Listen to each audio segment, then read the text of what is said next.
So for my summer reading project, I worked a little bit with Tyler, and then I mostly met with the former head of the Kines department, Dr. Carlton. He was really helpful and gave me a couple books. Well, they were journals that had a bunch of different articles in them, but they're published. So he let me go through and pick some of those that I thought were interesting to me to read about. I put it all in a notebook, just really quick. My reading notes, my notes over my meetings with Dr. Carlton, and then I did self-assessments after, there was notes over meetings with Tyler too, but I did self-assessments after every reading, after every meeting with Dr. Carlton, after every meeting with Tyler, and then on my own again, to see how my understanding kind of evolved through every process. I read a lot over reflection and talked a lot with Dr. Carlton about reflection because to me it's such an imperative trait or practice to get into to become a good teacher or to be a good teacher. So I read an article over student reflection in PE and how one teacher does that to get them to critically think.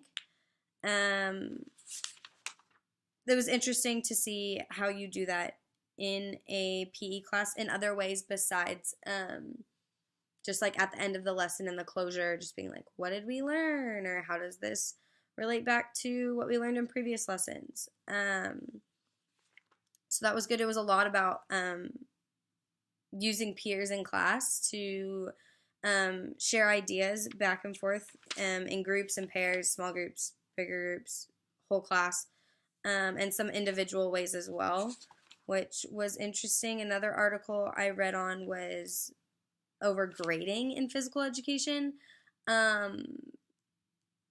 which to me is something I still struggle on thinking about how I want to grade my class. So many teachers are based off of participation points, but if I'm doing everything that I want to do in a class, there's so much more to be graded on besides dressing out or bringing your shoes. And I brought a lot of previous knowledge to that when I met with Dr. Carlton. I wanted to get his take on how he used to grade his PE classes, and then I brought the knowledge that I learned from my placement at Incarnate Word High School because there was very different from anything I had ever seen. So that's still a kind of question in my mind personally on how I want to do that.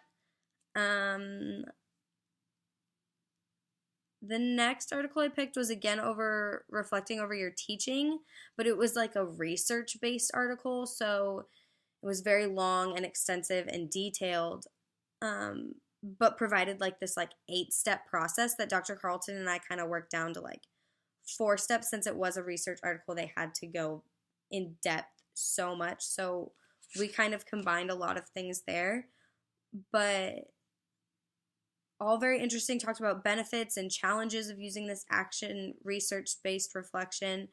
It talked about their method specifically, but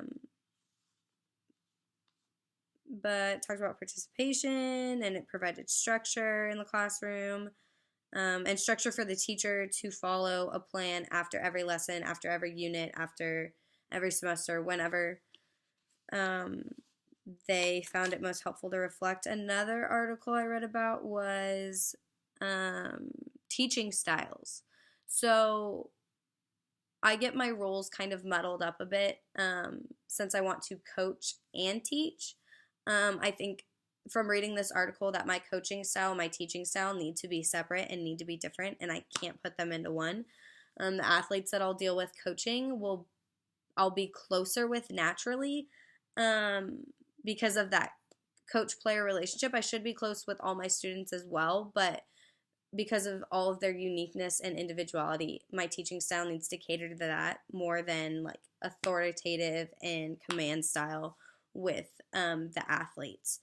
So that was interesting, and it also brought up an interesting point in this article. It said that there was really no difference between preference on style between genders, which I thought was really interesting because I feel like girls and guys can be so different. But then again, that was my opinion based on coaching. I've had guy coaches and I've had girl coaches, and the way their styles differed, I catered more towards one than the other, but I guess it depends more on personality and not gender. The next one I read was Teaching Physical Literacy to Promote Healthy Lives, which was like a great title, but it was interesting because it hit on this model called TGFU, which is Teaching Games for Understanding, which is an instruction model. I like read it in this one article that I found on my own.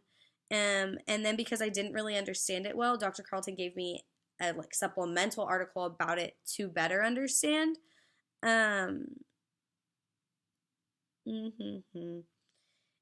It was all very detailed, and it was interesting because I've learned a lot of models in all my kines classes, but I'd never learned about this one. But according to Dr. Carlton, it went by a different name, so I kind of knew of it, and every step of it I've covered in class, like whether it was posing a problem and then solving it, reflecting, all like using small-sided games, going from simple to complex, like all kines based teaching skills I've learned. It's just that they put it together in this one model that's followed step by step, that I just kind of like read it and I was like, wait, why haven't I heard of this? Or like, what exactly is this?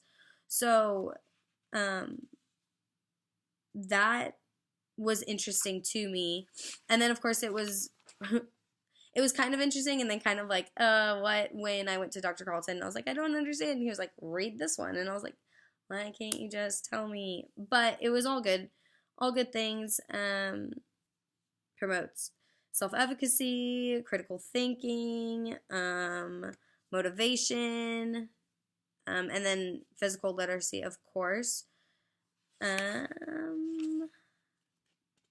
This one that I read was, so I picked this one just kind of personally because it was titled Concerns of Novice PE Teachers. So I was like, that's me. And then it made me think of like the concerns that I have.